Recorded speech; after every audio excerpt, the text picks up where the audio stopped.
You guys for attending today. This is the Leveraging the Convergence Innovation Competition Thursday Think Tank. I will let us introduce ourselves. You see us, but in case you don't know who we are, I'm Faith Sumter. I serve as the Program and Operations Manager working with this team of folks, and I will turn it over to Russ to introduce himself. Hey everybody, Russ Clark, research faculty in computer science and director of GT RNOC and one of the co-leads of the CIC. Matt Sanders, also research faculty in IPAT and work with Russ in RNOC.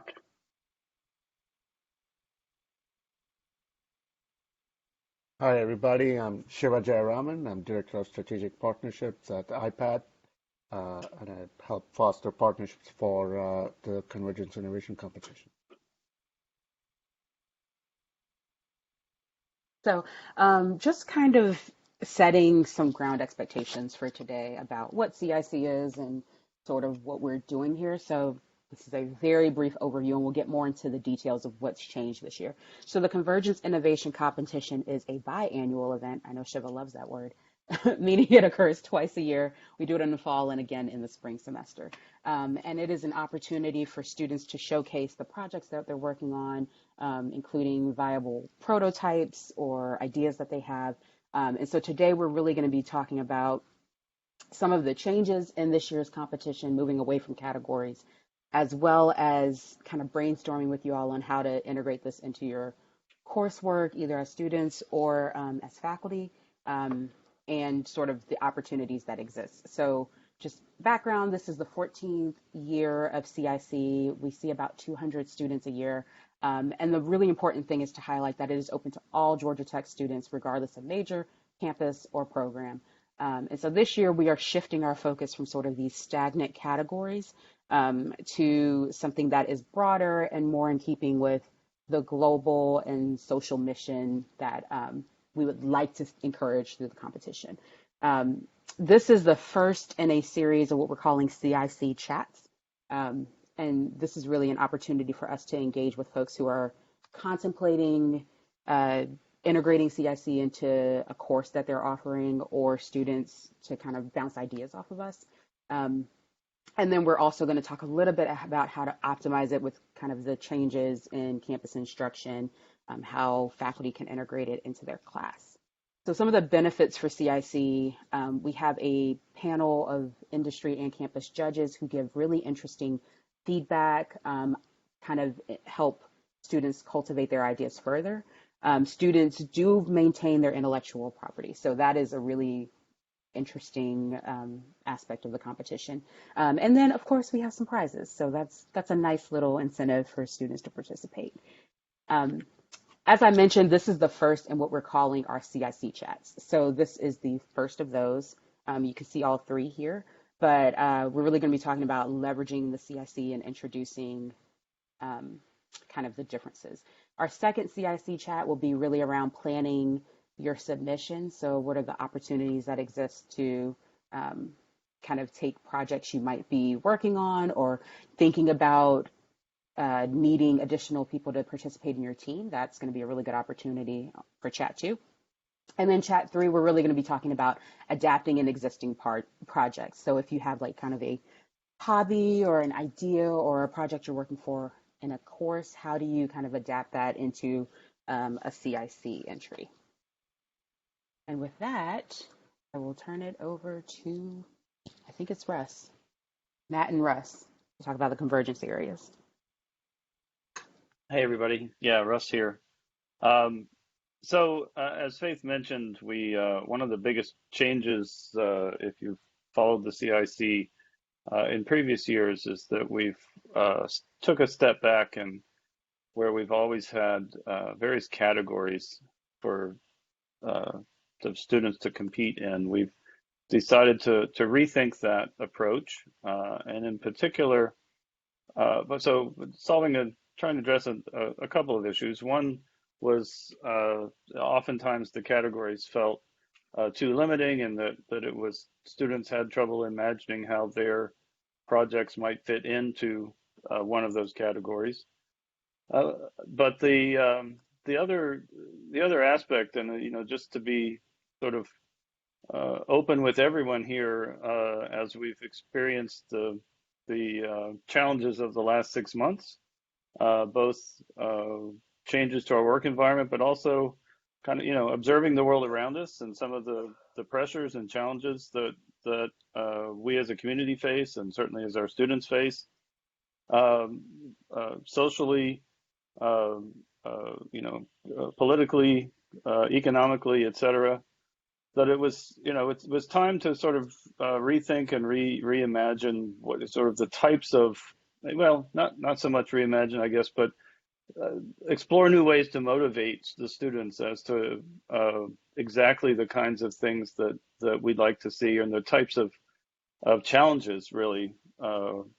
These aren't not trying to change what solutions look like, but really trying to change the types of challenges that students think about, and sort of broadening that. So um, we decided on this notion of convergence areas, that we really point to these resources here at Georgia Tech, here at IPAT, and then globally through the United Nations Development Goals, and really ask students to think about uh, how their work, how their projects, how the solutions they're thinking about might address some of these important and challenging problems that we're all facing. So we start with the strategic plan, and links to these are all on the website, on the CIC website.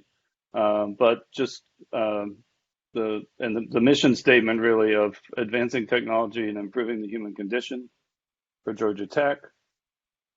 We go then to the IPAT research pillars, and the important connection, obviously, of the CIC to the research focus of IPAT and the faculty and the students that are involved in IPAT. And then more broadly, looking at these sustainable development goals of the UN. And so they're pretty powerful ways to, big problems to think about. And it's part of the dialogue we want to have, is encouraging people to think broadly and think in a big way about problems they might address. I think the other thing we wanted to do was make sure that there's a connection between the work that's happening in existing courses and the work that we already see interest from students in. So I think this is as much about making sure that folks see an opportunity to apply what they're interested in, and what what they're getting through coursework. It also might be the case that folks have developed solutions, but they really haven't found the right problem that it fits. And so we're hoping to help to essentially help folks find compelling problems to address with the technologies that they're interested in developing.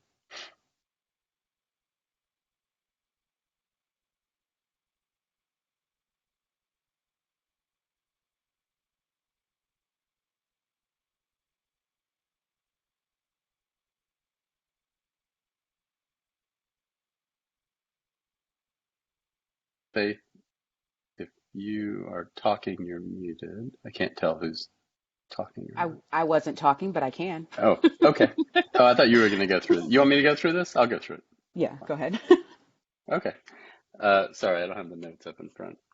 Uh, so yeah, so our timeline, as Faith mentioned before, we've got uh, these chats, and these are really to take the place of the fact that we're not, we're not there in person, we're not seeing each other and running into each other. We rely on a lot of face-to-face contact normally to try to encourage participation in the CIC. So we're hoping this fills some of that void. And so maybe first and foremost, for those of you teaching, if you can help to kind of get the word out that these sessions are going on, and they're really intended to be dialogues and kind of brainstorming around how to take what they're doing and turn it into a CIC entry. So that's our focus in those. The actual submissions for the competition for the fall are November 8th, and we're planning to do 2 rounds of judging. The first round will be online. The judges will review videos and the submissions, and then we're planning to do sessions with a group of finalists. With a smaller set of judges before we announce winners on the 20th. So we'll have a couple days that week where teams will meet, via BlueJeans or some other video conferencing, and present and get to answer some questions and demonstrate their work to judges. Try to essentially mimic what we would do in a live event, for not for all the competitors, but for a subset of them who are finalists.